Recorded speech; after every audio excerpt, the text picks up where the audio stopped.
আসসালামু আলাইকুম ভাই। ওয়ালাইকুম সালাম ভাই। আছেননি ভালো ভাই? আলহামদুলিল্লাহ। তাই কি করতেছেন?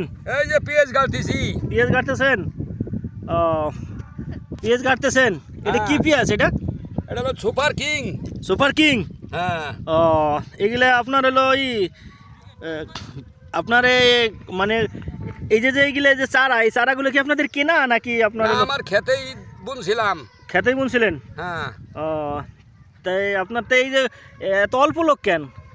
আরে লাগান হয়ে গেছে তো, এই যে আলি দিছিলাম যে বুইটি, এই বুইটুকু আছে আর কি।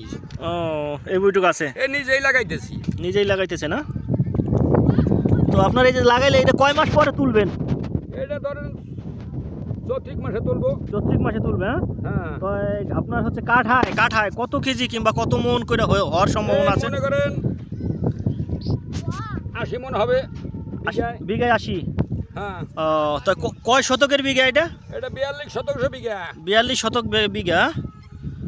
80 মন হবে এক বিঘায় হ্যাঁ, ইনশাল্লাহ।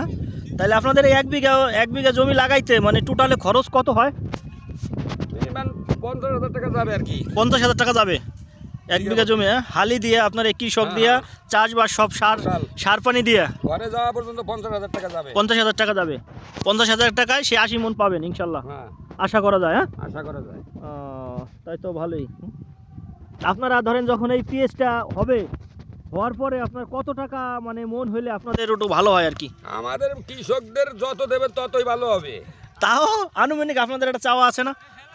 আমাদের চাওয়া মনে করেন যে 3,500 থেকে 4,000 দিলেই ভালো হবে আর কি। 3,500 থেকে 4,000? হ্যাঁ, 3,500 4,000 টাকা যদি আপনার হয় তাহলে তো আপনার 80 মনে যদি 4,000 টাকা করে হয় তাহলে তো আপনার 3,20,000 টাকা হয়। তো আপনার এই কৃষিকাজ তো ভালো, অনেক ভালো। তাইলে আল্লাহর রহমতে অনেকে তো কৃষিকাজ করতে চায় না, কিন্তু হয়তো অনেক ভালো। স্বাভাবিক মতো তো আপনার ওই সিজনের সময় মনে অত থাকে না, 2,000 টাকা মন থাকে। হ্যাঁ, 2,000 টাকা মন থাকে। 2,000 2,500 আমার জানা মতে আর কি। ঠিক আছে, ধন্যবাদ।